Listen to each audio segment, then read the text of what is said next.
What's up? What's up? It's your girl Bebe Flight, and it's your boy Brodie Fresh. No, let me introduce him. Okay, with Lipstick and Lyrics, you're watching Late Night with Bebe Flight. This episode is clearly very intentional because I've been wanting this guy in his chair for a minute, and he goes by the name of Brodie Fresh.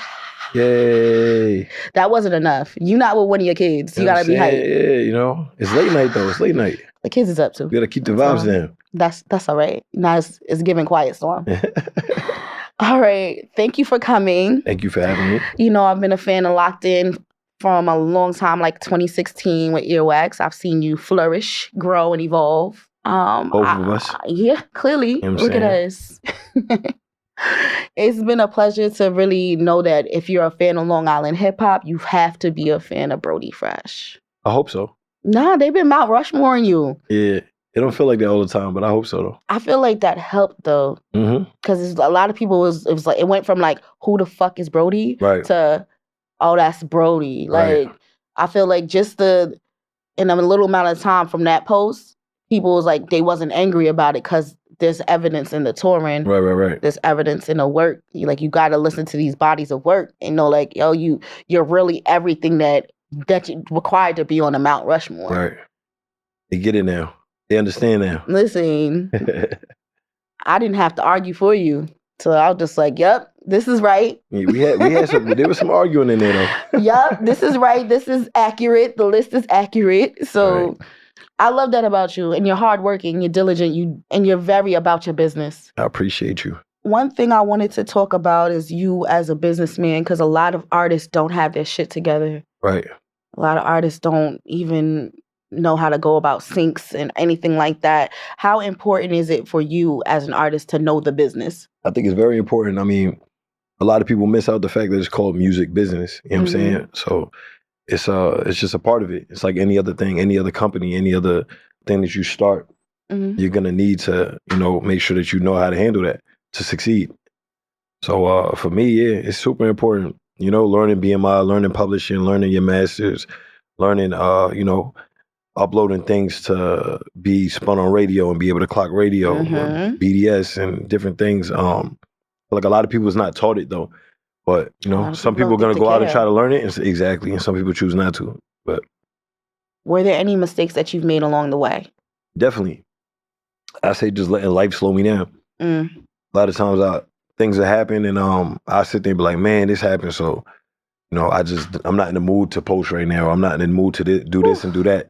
Ultimately, it slows you down because if you're trying to get to a certain spot in your life, you got to do these things you got to take those steps no matter what's going on. I believe it. I'm definitely in my era of like, I don't feel like posting today. Right. I just rather talk shit in other people's comments and just, right. I don't feel like posting. But it's important because we're in the era of content where everything is content. Everything is content and you don't want to miss your moment because a lot of times people are like waiting to hear your part of it. Like, Diddy, like, how do you feel about Diddy, BB? I'm like, I don't give a shit about that. Right. I wasn't there. But really, people just care about your opinion. And it's just like, whatever. Yep. All right. There's some other things that I've always wanted to ask you. Do you feel being a bar-for-bar rapper sometimes leaves you overlooked? I would say so. I would say you just got to know your market. And a lot of times throughout my career on the come up, I didn't really know my market. Like I knew just because I'm so versatile and I make this kind of music and this kind of music and this kind of music, being able to kind of make that, work for yourself. Like, when you're an artist, you want to come up and somebody says, hey, you want to go on tour? You're so excited to go on tour, you'll just jump to any tour because it's an opportunity, right? But sometimes the opportunity is not the right opportunity, right? If I went on tour with Lil Uzi, it wouldn't make sense because even though a couple of his fans might be like, oh, I like his music, majority of it wouldn't relate to it because it's just so different.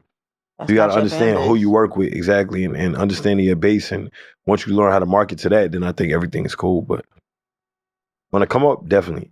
There's a lot of times, people our age didn't want to hear bars or real life stuff. They didn't want to hear nothing that seems sad or depressing, or they just want to turn up. So I think there's a time and place for everything. That's why I was like, when people were like asking me like, so what is it about Brodie Fresh? Like, what do you like about him? And I was like, he's not for everybody. And I'm not saying that in a way like to dismiss you. I'm like, there's certain people that you can listen to as you clean up your whole fucking house. Right.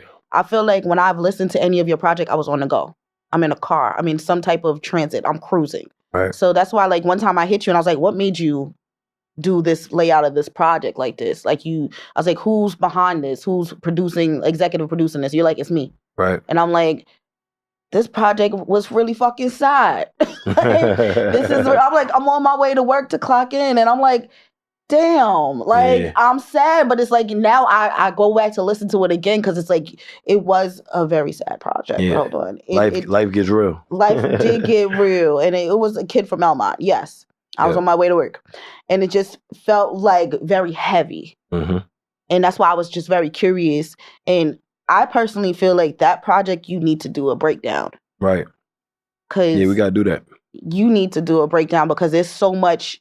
Like, I hear a lot in it that I need confirmation about. Like, I know it was definitely, I want to say it was a lot of dedication to your dad. Yeah, for sure. I mean, that was my first project after the passing. And, you know, it was just that year in general. I lost my grandmother, I lost one of my right hands, and then I lost my pops the same year. So coming off of that, it's kind of like hard for me. I'm the type of artist that speaks on real life. So you do. If I'm turning up and I'm in a foreign, I'm in a foreign. If like whatever it is, no matter what it is I'm talking about, is something that's real to me. So that was kind of just where my mindset was at. Like where that's my headspace exactly was where at. It put me at. Because that's why I'm like, I listened to that project and it put me right. I call it reality rap. That's what I call it. Because it put me exactly where you was. And I was like, damn, this is heavy. And I was like, when I messaged you, I was like, I'm not mad at it. I just didn't expect this on a Thursday morning about to teach people kids. Right. I'm like, I'm walking in the room and I'm just like, hard, you know? And I honestly wanted to ask about that project because it says Fosters Meadow Side A. Can we expect a Side B? Definitely gonna be a Side B, for sure. Because it's like, you took us through your town. I want to see, are you taking us out or are we going to take another lap? I think there's more to talk about. I just wanted to express what it's like because a lot of people where I'm from in Long Island is you know, on the border of Queens. So, you know, we just kind of get treated a little differently just because like, oh, you're not Long Island enough for Long Island and you're not Queens enough for Queens, right? So, you know, I just wanted to tell a little bit of history of it. Even with Fosters Meadow. Fosters Meadow is actually what Elmont was called prior to it being called Elmont back in the day. So that's something that a lot of people don't know. I didn't know that. But yeah. It's part of the story. I definitely was on that project heavy, was in my rotation for a little minute. But every time I listened to you, like I said, I was in transition. Right. And I was like, I feel like you're the perfect artist for that cruise. Right. Like, just go. I can't clean my house to you. I'm sorry. Because I was sitting there and like, wait. Wait. Right. But you start looking at all the dirt. Looking, I'm just like, I'm supposed to be doing something right now, but I don't. Okay. But it fits, it works. One thing I always wanted to ask you about, is there a collab that you've always wanted? Probably J. Cole. J. Cole, Big Sean. Those are definitely on the list. I definitely wanted a Nipsey record. You know, R.P. to Nip. I actually had an opportunity to do a record with him back in the day, and listening to the person I was working with, I went another direction. But those are probably like my top three, other than like, you know, Jay-Z and stuff like that. You know what I'm saying? But yeah. You've been touring a lot. What city do you feel like you learned to love after touring? It's like, nah, the city's fire. Arizona's one of them. I loved Vegas. This is my first time performing in Vegas on like an actual show. I had only performed there on like Dunk Exchange and a couple like little events. But we toured in Vegas this last tour that we just did, and it was crazy. We sold it out at the Mandalay Bay, so that was cool. Definitely love Vegas. All right, we're going to do this layover. I'm going to throw some random questions at you. If you don't want to answer, it doesn't matter. I'm asking anyways. Just going to go for it. Don't look for help, please. As a rapper, what do you think is your superpower? Something that you do that nobody else does. Giving hope. I feel like just me as an artist, my story, how I carry myself, I feel like it inspires people who are either looking to do something in their life. It doesn't have to be rap, but whatever it is, just to keep going. You know what I'm saying? I would say that. What's a trend you'll never hop on no matter what? Trend I'll never hop on. I don't really hop on trends at all, so that's kind of a hard question. No, it's just that you'll never do that. I'll probably never do a sexy drill record. Personally. Just personally. I can't hear it. Yeah. Your voice too heavy for that. Yeah, I got like a couple I did like trying it out, but it's not really like, It might work, who knows? Who's the first person you call when you have good news? Man. It was my dad, for real. Wow. I don't know. Mm-hmm. Probably the Bros for real. Okay. If your life had a theme song today, what would it be? It's a Hard Knock Life. What's your red flag that you make look good? The red flag.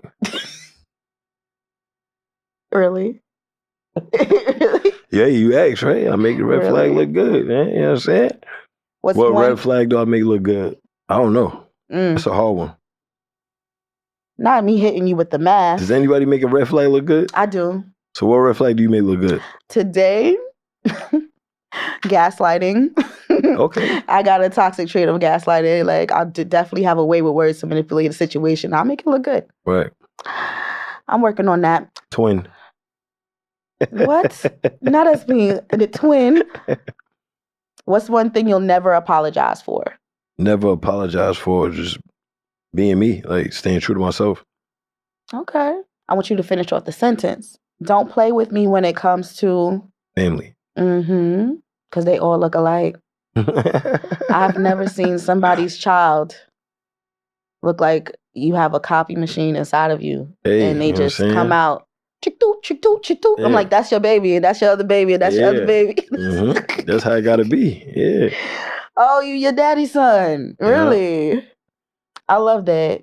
Who was on your playlist in high school that you swore was underrated? In high school?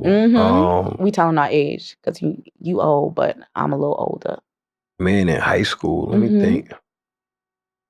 I was underrated. I would say at that time, definitely J. Cole, Big Sean. We talking about Finally Famous days. You know what I'm saying? Like, man, Nip was underrated. For sure. At that time. Man, I think Nip might have been a little bit afterwards. Who else underrated in high school? I'm trying to think who we listened to in high school. Who do we listen to in high school like that? I said Big Sean. Wale was a little underrated. Fiasco. Lupe was definitely underrated. He's on my list. It's Lupe. Yeah, Lupe was my guy. I rock with Lupe for sure. Deliver, that's my song. Lupe Fiasco, Deliver. And Wale. But I still feel like Wale's still underrated. Yeah. I'm a huge Wale fan. Now, Wale's dope. I think a lot of people can't get with his personality. Yeah, I try to ignore that part because I love him so much. Like, I got his lyrics tatted on me. Like, I met him. I'm that locked in with Wale. He didn't throw me off personally when I met him, but it was quick in passing. So I was told not to meet him. Yeah, like, a lot of people say that. Like, if I love him that much, it's best for me not to meet him. Yeah, a lot of people say that. Yeah, like, just keep my idea. First celeb crush. Your first one. Christina Milian, I say. That makes sense. I got you on that one. She was gas. She still look great. Yes. Last Maybe question. Maya too. I say Maya. She's still available. Yeah. What's your why? She's still available. It's crazy. She's married to herself. I'm down to do that. What's your why is the last question. My why, as in why I do everything. My family, my kids. That's definitely, for me, that's definitely my why. I love that. I set you up. That's what I wanted to hear. See? Because I love... You had the answers? I love seeing men be great fathers. And knowing your story, I feel like it's imperative that you're a great father. Like, you make sure of it. And that's why I'm just like, I love... Every time you post your kids, I'm like, I love these babies. I think it's beautiful. And the last segment I have for you is where I get to give you your flowers. So I call it Leaders of the New Cool. And I'm going to tell you what you most likely are. And you're going to look into your camera and say your thank yous. So for you, I put down most likely to be the most diligent. I'll take that. Okay. Thank you. Most diligent meaning like consistent is not enough for you. Diligent is because there's nobody outworking you. I haven't seen it yet. And that's on a business tip and that's on an artist tip. I have not seen it yet. So you set the tone, you set the standard. It's super high. These niggas ain't touching you. And it's your camera to say your thank yous and go. Man, I appreciate y'all. It's Brodie Fresh. We here late night with Bebe Flight.